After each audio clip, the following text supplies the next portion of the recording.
Today, we are honoring Dr. Herb Carnegie, a former Earl Haig student who in March passed away at the age of 92, by renaming our large gym the Herbert H. Carnegie Gymnasium.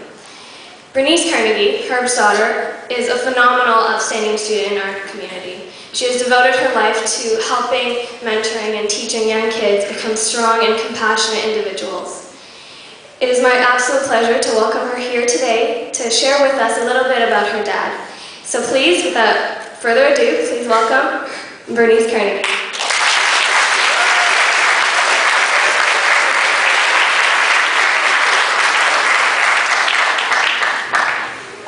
Good morning, ladies and gentlemen. How are you this morning? Good, how are you? Whoa, it sounds like a future ace somewhere over there. Often I introduce myself as Bernice, that's be nice with an R in the middle for respect. And hopefully you'll remember my name and you'll find a way to make yourself special too. Well, we're looking at future aces. And I'm just going to flip a little across here and bring you to that gentleman. He's awfully good looking.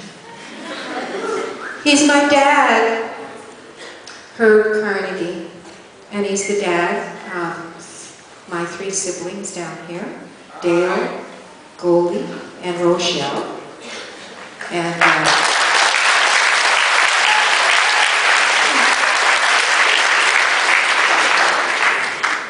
we do have an amazing story for you. Part of our amazing story is part of this whole community. We were raised right down the road. My father lived at 215 Empress, and we lived at 244. He bought property from his dad, and we stayed in the community. So, this amazing man, I want to introduce him to you because he is so much a part of Earl Haig. 3 generations of Carnegie families have been at this school. My name is Herbie Carnegie. I was born in the city of Toronto, the province of Ontario, in the country of Canada. The year is 1937, bread is about 5 cents a loaf, and gas is 10 cents a gallon. I'm 18 years old and I can play hockey. The speed and the adrenaline as I jet down the rink, the strategy of setting up plays, the camaraderie with my teammates excites me. I can eat the puck for breakfast, lunch, and dinner. I love the game that much. Coaches and players alike tell me I'm good enough for the NHL. I'm going to play for the Leafs one day. And where did he start his hockey? Right down the road. Instead of all those houses that you see now, there were just fields and fields, and actually there was a little stream, and there were ponds, and they would shovel it all off. And my father got his feet into his first skates that were his brother's, and he stuffed paper in there so that he could skate. My name is Herb Carnegie, and I am now 90 years old. Oh, I wish bread was still 5 cents a loaf, and gas was 10 cents a gallon. But those days are long gone.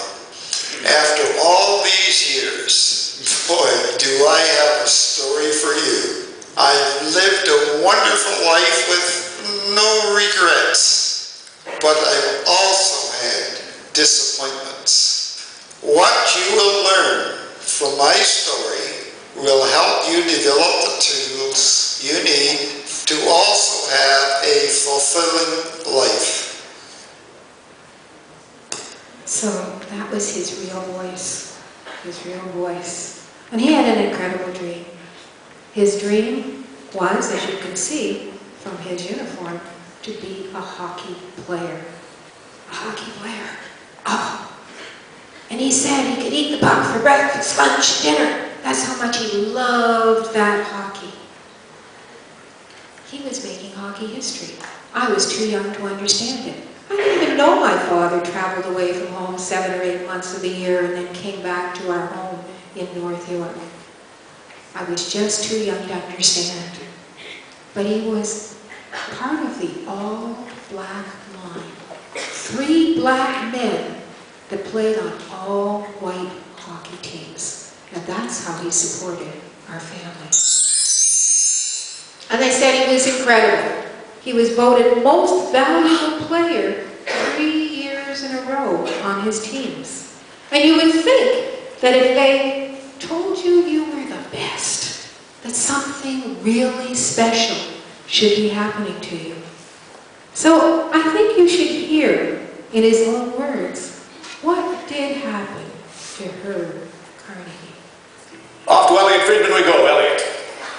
Right, tonight in Boston, the Bruins are honoring Willie O'Ree for breaking hockey's color barrier 50 years ago. But in Toronto, one of the proudest gentlemen is a man by the name of Herb Carnegie.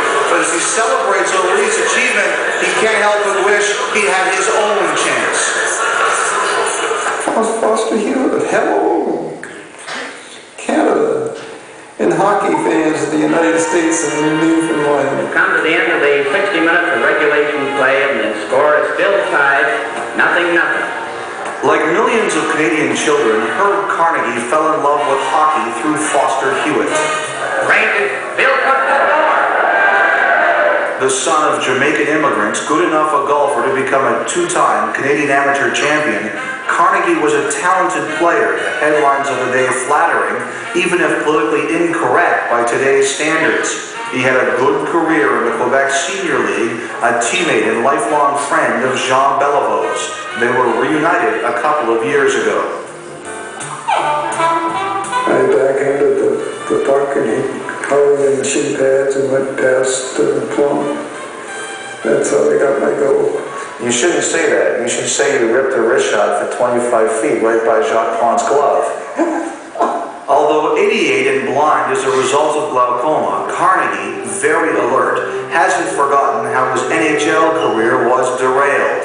In 1948, he felt he deserved to make the Rangers out of training camp, but was told to go to the minors. The deeper cut actually came 11 years earlier, when Maple Leaf founder Conn Smythe decided he couldn't play for Toronto. I was good enough for the Leafs. Because according to Conn Smythe, I would take Carnegie tomorrow for the Maple Leafs if someone can turn them white. Now I got that statement when I was 18. How would you feel? I feel awful. I can't forget it. Because he cut my knees off. He broke my legs.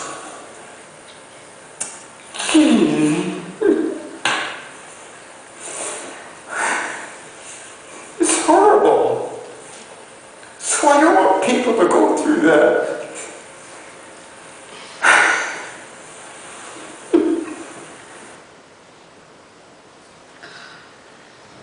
I was there at that interview, as I was with most interviews for my father. And he'd been asked that question many times over the years. But that very moment, it really hit him. They didn't break his legs, but they did break his heart. Because what he learned was, life is not fair. So you're in the real life, ladies and gentlemen. Life is not always fair. But we have an opportunity to change it, to make a difference. And so my father finished his hockey career with a lot of mixed feelings. He loved the game, but he didn't get a chance, he didn't get an opportunity to prove that he could have been with the best. And it wasn't just that he thought he was the best. It was knowing that while he was voted most valuable player 3 years in a row, other teammates got an invitation to try out. That wasn't fair.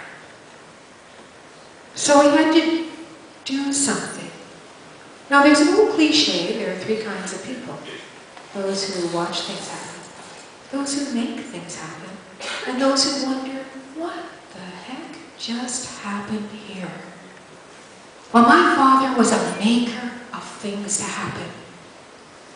He established the first registered hockey school in Canada. And guess where it was? Down the road at Mitchell Field.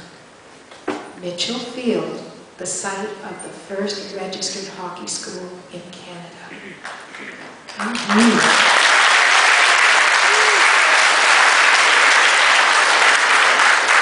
And he gave the school a living name. He called it Future Aces. Future, always striving. Aces, to be the very best that we can be. And then he wrote a value system for himself. Almost 60 years ago, my father understood the importance of character. We're talking about it all the time now.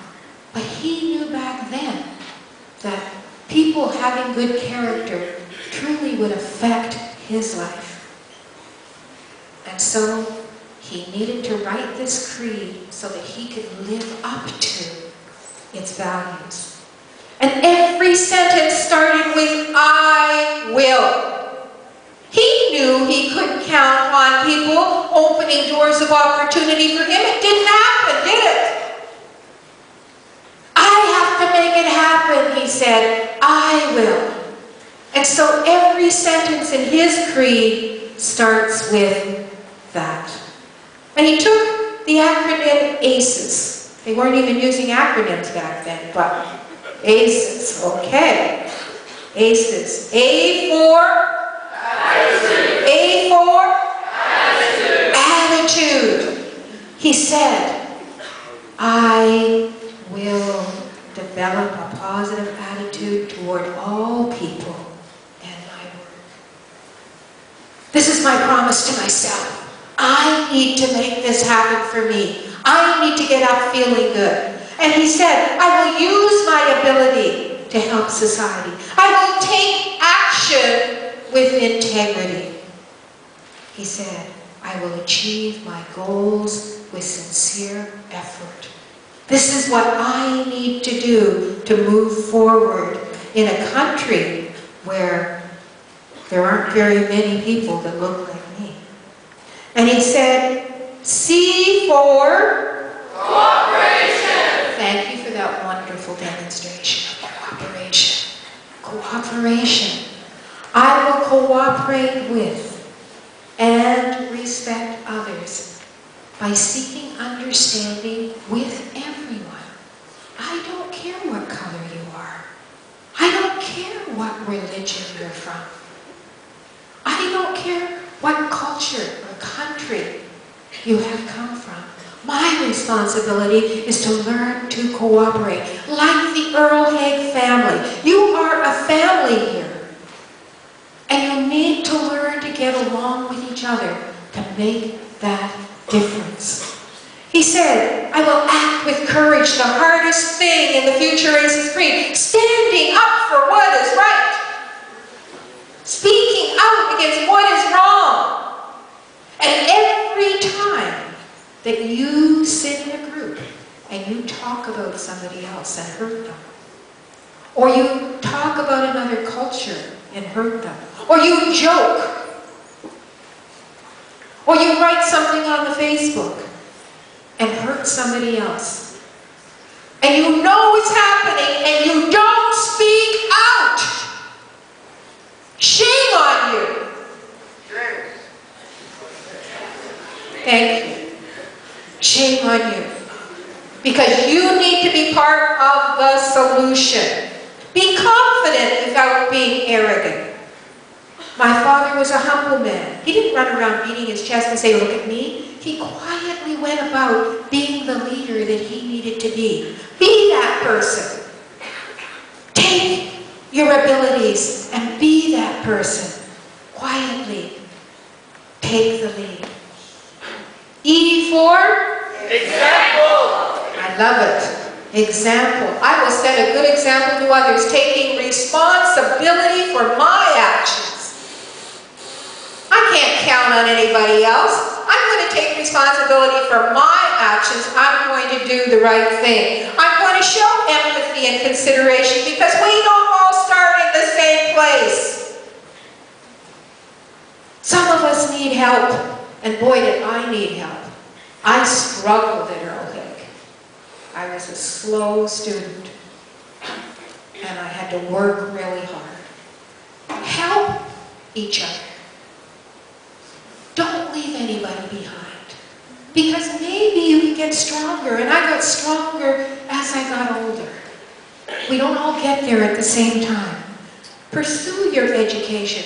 My parents said it was so important. They knew education was important. We knew in our household it was important. Even if we struggled through it, it was important. S for service. Service. Service. Yes. I will be of service to others. Isn't it simple? Now this may be your opportunity to be of service to the person sitting right next to you. In a month or so, you're writing exams. Maybe it's less than that. This is your opportunity to help another student make sure that they make good. This is your opportunity to do the right thing. To work hard. You only have a few weeks left. Work hard. Make it count. And practice good sportsmanship. The highest ideal that my father felt. Yes, he was a sports person. But it's bigger than that. It's bigger than that. It's integrity. It's character. It's standing up for what is right. It's doing the right thing. It's everything that we look for in the best of our citizens. Good sportsmanship in every areas of our life. My father applied his future aces creed, and great things happened to him. He wasn't just a pretty face on the ice under that helmet. He was an incredible golfer. He won 16 golf championships. 2 Canadian titles. The only black man that I know in Canada that has done that. He was an incredible businessman. 23 consecutive years with Investors Group. From the first year he went into business, and he was the first black man ever to be hired by them, he reached millionaire status. A benchmark that said he was doing awfully good at his job. And now they honor him, and they also help our foundation. They give out an award every year to honor his work in his career, but not only that, what he gave back to the community. My hope when I wrote the creed was that the statements within the creed could be understood by Herb Carnegie first, and if other people, as they read it, felt a feeling in their heart that it was the right thing to be doing, that was my hope, that it would flourish. And it did flourish. We have